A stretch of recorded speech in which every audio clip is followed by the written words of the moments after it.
Hello student, आज हम लोग जैव प्रौद्योगिकी और उसके उपयोग चैप्टर से पीड़क प्रतिरोधी पौधे के निर्माण के बारे में जानेंगे कि कैसे पीड़क हमारे पौधे को नुकसान नहीं पहुंचाए।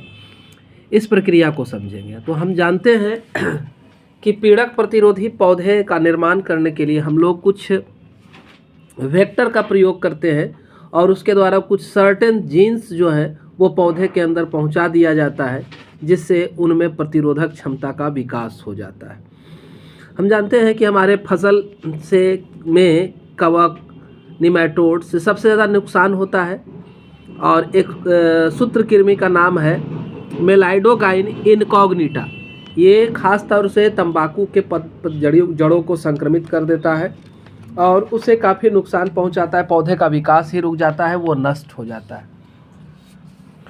तो हम लोग कुछ वेक्टर का प्रयोग करके करते क्या है, तो हम लोग वेक्टर का प्रयोग करके आरएनए इंटरफेरेंस तकनीक का सहारा लेते हैं। ये आरएनए इंटरफेरेंस तकनीक क्या है, कैसे काम करता है, इसको समझेंगे।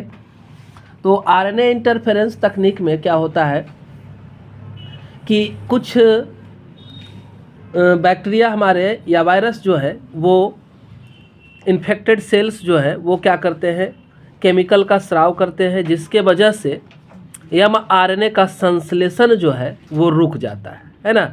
और जब एमआरएनए का संश्लेषण रुक जाएगा तो वो बैक्टीरिया और वायरस क्या होते हैं, वो पूरी तरह से नष्ट हो जाते हैं, आगे वृद्धि नहीं कर पाते हैं और हमारे पौधे जो हैं वो बच जाते हैं, है ना।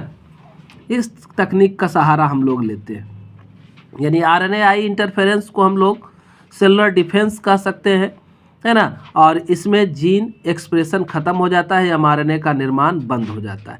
तो यहाँ पर एगारोबैक्टीरियम की बात होनी है। एगारोबैक्टीरियम ट्यूमिफेसिन्स, है ना। वेक्टर का यूज करके हम लोग क्या करते हैं कि निमेटोड के स्पेसिफिक जीन को परपोषी पौधे में स्थानांतरित कर देते हैं। ठीक है, पौधा के अंदर इस जीन को डाल दिए। जैसे ही इसको पहुँचाते हैं तो ये सेंस और एंटीसेंस आरएनए का निर्माण करता है ना। और इस वजह से अब जो है इस निमेटोड जब इसको खाता है तो निमेटोड के अंदर एमआरएनए का निर्माण होता ही नहीं है। और जब एमआरएनए का निर्माण निमेटोड के अंदर नहीं होगा तो उसके सेल का डेवलपमेंट नहीं होगा, आगे का विकास नहीं होगा और ये निमेटोड्स जो होते हैं वो क्या हो जाते हैं, मर जाते हैं। तो इस तकनीक का सहारा लेकर के हम लोग ऐसे काम करते हैं। तो आप क्वेश्चन क्या हो सकता है, तो एगारोबैक्टीरियम का उपयोग करके हम लोग कैसे पीड़क प्रतिरोधी पौधे का निर्माण कर सकते हैं, किन किन फसल को हम लोग बचा सकते हैं। तो आप बचा सकते हैं किसको, तंबाकू को, है ना। किससे बचा सकते हैं, सूत्रकृमि से, मेलाइडोगाइन इनकॉग्निटा सूत्रकृमि से बचा सकते हैं, है ना। और फिर एगारोबैक्टीरियम का यूज करेंगे तो इस तरह से वो एमआरएनए का निर्माण ही रोक देगा और काम होगा। बात समझ गए। इसी तरह से आपको इसका आंसर करना है। धन्यवाद। वीडियो को लाइक ज़रूर करें।